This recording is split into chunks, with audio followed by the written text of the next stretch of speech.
Voter তালিকা সংশোধনী মামলা শুনানি পিছল সুপ্রিম কোর্টে। পিছল শুনানি এবং পরবর্তী শুনানি 12 ও 13 আগস্ট। আরও একবার জানিয়ে রাখবো, পরবর্তী শুনানির দিন ধার্য হয়েছে 12 এবং 13 আগস্ট।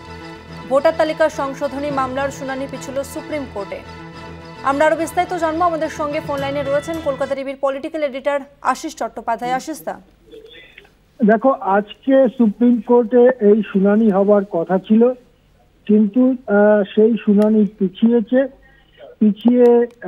11 এবং 12 এবং 13 আগস্ট, দুঃখিত 12 এবং 13 আগস্ট এ বিষয়ে শুনানি হবে জানিয়ে দিল সুপ্রিম কোর্টের বেঞ্চ।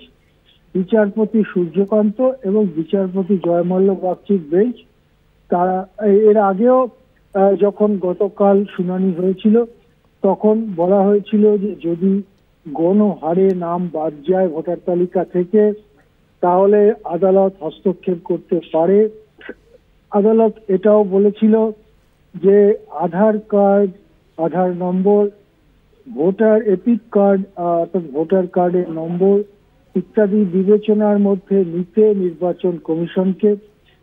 এরপরে আজকে শুনানি না হয়ে 12-13 আগস্ট শুনানি হলে যেটা হবে যে 1 আগস্ট চূড়ান্ত খসড়া তালিকা প্রকাশ করবে নির্বাচন কমিশন এবং তখনই আরো স্পষ্টভাবে জানা যাবে ঠিক কতগুলি নাম বাদ গিয়েছে।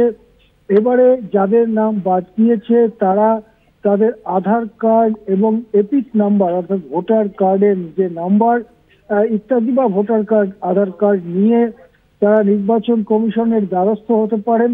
সেক্ষেত্রে নির্বাচন কমিশন যদি তাদের এই পরিচিতিগুলোকে কোনো গুরুত্ব না দেয় এবং আগের যে 11টি ডকুমেন্টের কথা নির্বাচন কমিশন বলেছিল সেটার ওপরেই কেবলমাত্র স্থির থাকে, তাহলে সেটা একটা ঘটনা যেটা সুপ্রিম কোর্ট যা মনে করছে তার সঙ্গে কিছুটা অন্যরকম হয়ে যাচ্ছে। এই ব্যাপারটা কতদূর কি যায় সেটা প্রথম 10 দিনে বুঝে নিতে চাইছে সুপ্রিম কোর্ট সম্ভবত। সেই কারণেই আগস্টের 12-13 পরবর্তী শুনানি দিন ঠিক হয়েছে। এই দুদিন বিস্তারিত আলোচনা হবে, অর্থাৎ আগস্টের 12-13 বা আগস্টের মাঝামাঝি সময়টা এমন একটা সময় যখন চূড়ান্ত খসড়া প্রকাশিত হয়েছে, কিন্তু চূড়ান্ত ভোটার তালিকা এই নিবিড় সংশোধনের পরে চূড়ান্ত ভোটার তালিকা প্রকাশিত হয়নি। এইরকম একটা সময় এই শুনানি হবে। যদি সুপ্রিম কোর্ট মনে করেন যে গণহারে বাদ দেওয়া হয়েছে নাম, তাহলে সুপ্রিম কোর্ট হস্তক্ষেপ করতে পারে, এটা সুপ্রিম কোর্টের আগেকার অবস্থান। যদি সুপ্রিম কোর্ট মনে করে আধার কার্ড এপিক নাম্বারকে কোনো গুরুত্ব দেওয়া হচ্ছে না তাহলে সুপ্রিম কোর্ট কিছু নির্দেশ দিতে পারে, এটাও সুপ্রিম কোর্টের আগেকার পর্যবেক্ষণ। সুতরাং সব মিলিয়ে এখন 1 আগস্ট চূড়ান্ত খসড়া প্রকাশিত হলে তার উপরে পার্টিগুলো বা সাধারণ মানুষ কিরকম ভাবে প্রতিক্রিয়া জানায়, যাদের নাম বাদ গেছে তারা নিজেদের নাম তোলবার জন্য কি পদক্ষেপ নেন সেদিকেই তাকিয়ে থাকবে অভিজ্ঞ মহল। ধন্যবাদ আশিস দা। বিহারে ভোটার তালিকা সংশোধনের জন্য বিশেষ সমীক্ষা চালাচ্ছে কমিশন এবং তাতে নথি হিসাবে দেখাতে হচ্ছে নিজের এবং বাবা মায়ের জন্মের শংসাপত্র। আধার কার্ড বা রেশন কার্ডের মতো নথি এক্ষেত্রে বিবেচিত হচ্ছে না।